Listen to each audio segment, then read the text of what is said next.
Assalamualaikum warahmatullahi wabarakatuh. Perkenalkan, nama saya Syahrul Ramadan. Saya dari kelompok 11 Prodi TBI semester 2.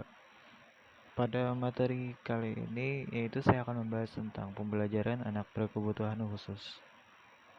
Data isinya yaitu 1. Definisi anak berkebutuhan khusus, 2. Jenis dan karakteristiknya, dan 3. Strategi pembelajarannya.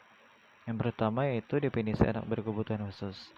Anak berkebutuhan khusus adalah anak yang dalam pendidikan memerlukan pelayanan yang spesifik berbeda dengan anak pada umumnya. Anak dikatakan berkebutuhan khusus jika ada sesuatu yang kurang atau bahkan lebih dalam dirinya. Menurut Howard, anak berkebutuhan khusus adalah anak dengan karakteristik khusus yang berbeda dengan anak pada umumnya, tanpa selalu menunjukkan pada ketidakmampuan mental, emosi, atau fisik. 2. Jenis dan karakteristiknya. Yang pertama yaitu ada kelainan mental. Yang pertama, mental tinggi atau sering dikenali dengan anak berbakat intelektual, di mana selain memiliki kemampuan intelektual di atas rata normal yang signifikan, juga memiliki kreativitas dan tanggung jawab terhadap tugas. Yang kedua itu mental rendah. Kemampuan mental rendah atau kapasitas intelektual atau IQ di bawah rata-rata dapat dibagi menjadi dua kelompok, yaitu anak lamban belajar slow learners, yaitu anak yang memiliki IQ antara 70 sampai 90. Sedangkan anak yang memiliki IQ di bawah 70 dikenal dengan anak berkebutuhan khusus. Yang ketiga yaitu berkesulitan belajar spesifik. Berkesulitan belajar berkaitan dengan prestasi belajar atau achievement yang diperoleh siswa. Anak berkesulitan belajar spesifik adalah anak yang memiliki kapasitas intelektual normal ke atas tetapi memiliki prestasi belajar rendah pada bidang akademik tertentu. Dan antara yang lain lagi yaitu kelainan fisik, yaitu kelainan tubuh atau tunadaksa. Tunadaksa adalah individu yang memiliki gangguan gerak yang disebabkan oleh kelainan neuromuskular dan struktur tulang yang bersifat bawaan, sakit atau akibat kecelakaan, termasuk cerebral palsy atau kelajuan otak, amputasi, kehilangan organ tubuh, polio, dan lumpuh. Yang kedua itu kelainan indera penglihatan atau tunanetra. Tunanetra adalah individu yang memiliki hambatan dalam penglihatan. Tunanetra dapat diklasifikasikan dalam dua golongan, yaitu buta total atau blind dan low vision.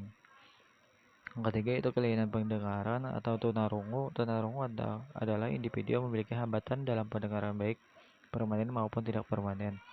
4. Kelainan bicara atau tunawicara. Seseorang mengalami kesulitan dalam mengungkapkan pikiran melalui bahasa verbal, sehingga sulit bahkan tidak dapat dimengerti orang lain. Yang kelima yaitu kelainan emosi. Gangguan emosi merupakan masalah psikologis dan hanya dapat dilihat dari indikasi perilaku yang tampak pada individu. Ketiga, strategi pembelajarannya. Strategi pembelajaran bagi anak tunanetra yaitu berdasarkan pengolahan pesan terdapat dua strategi, yaitu strategi pembelajaran deduktif dan induktif. Yang B yaitu berdasarkan pihak pengolahan pesan, yaitu strategi pembelajaran ekspositorik dan heuristik. Selain strategi yang telah disebutkan di atas, ada strategi lain yang dapat diterapkan, yaitu strategi individualisasi, kooperatif, dan modifikasi perilaku. Strategi pembelajaran bagi anak berbakat yaitu A. Pembelajaran harus dimulai dengan kecepatan dan tingkat kompleksitas. Yang B. Tidak mengembangkan kecerdasan intelektual semata tetapi juga mengembangkan kecerdasan emosional. C. Berorientasi pada modifikasi proses atau konten dan produk. Model-model layanan yang biasa diberikan pada anak berbakat yaitu model layanan perkembangan kognitif, afektif, nilai, moral, kreativitas, dan bidang khusus. Strategi pembelajaran bagi anak tunagrahita. A. Strategi pembelajaran diindividualisasikan. B. Strategi kooperatif dan strategi modifikasi tingkah laku. Kemudian itu strategi pembelajaran bagi anak tunadaksa. A. Pendidikan integrasi terpadu. B. Pendidikan segregasi terpisah. C. Penataan lingkungan belajar. Untuk tunalaras yaitu A. Model biogenetik, B. Model behavioral atau tingkah laku, C. Model psikodinamika, D. Model ekologis.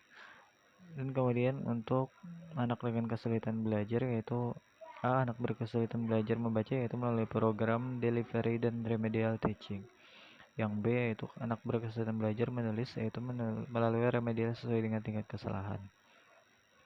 Untuk anak tunarungu yaitu strategi yang bisa digunakan untuk anak tunarungu antara lain strategi deduktif, induktif, heuristik, ekspositorik, klasikal kelompok, individual, kooperatif, dan modifikasi pelaku. Demikian penjelasan materi dari saya. Setelah hilap mohon maaf. Wassalamualaikum warahmatullahi wabarakatuh. Terima kasih.